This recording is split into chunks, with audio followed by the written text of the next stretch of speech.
Nous allons dessiner ici une illustration pour Halloween. Nous commencerons par les citrouilles. Commencez par faire un trapèze pour délimiter la taille et la forme de votre citrouille. Ensuite, faites la forme de la citrouille à l'intérieur du trapèze.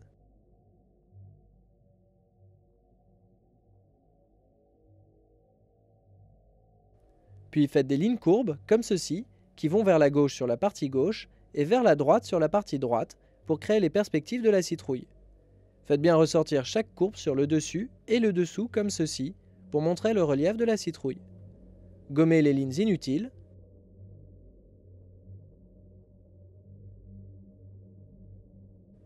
Noircissez les contours.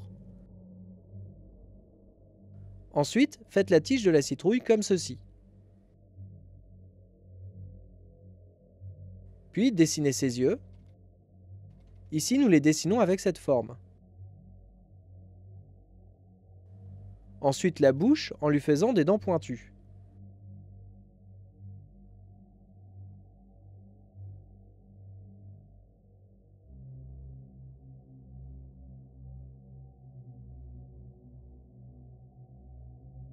Rajoutez un rectangle dans chaque œil pour finaliser la forme de votre première citrouille.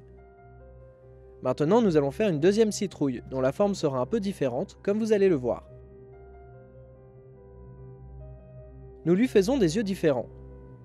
Et les dents dans sa bouche ne sont pas représentées de la même manière. Nous rajoutons une feuille sur la tige. Utilisez un stylo encreur pour noircir les contours comme ceci. Faites attention en passant sur les yeux de ne pas faire le haut du rectangle. Il faut dessiner la citrouille comme si elle avait été sculptée.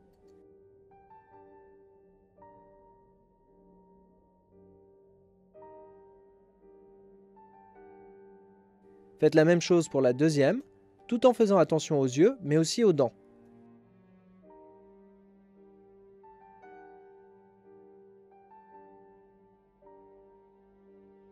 Ensuite, gommez le crayon. Pour colorier la citrouille, nous allons utiliser des crayons de couleur classique. Commencez par colorier la citrouille en orange. Passez bien partout. Ensuite, du marron pour la tige. Et du vert pour la feuille de la seconde citrouille. Utilisez du jaune pour faire l'intérieur de la citrouille, comme s'il y avait de la lumière à l'intérieur. Ensuite, utilisez du rouge et du marron pour faire les contrastes.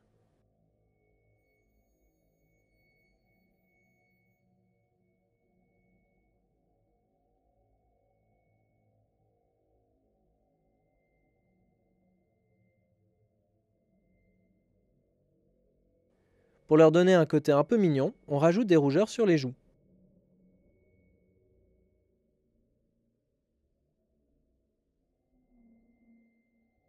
On va utiliser un crayon à encre noire pour faire les contours et ainsi faire ressortir le dessin grâce au contraste. Pour la bouche et les yeux, il vaut mieux utiliser un crayon noir pour faire les ombres.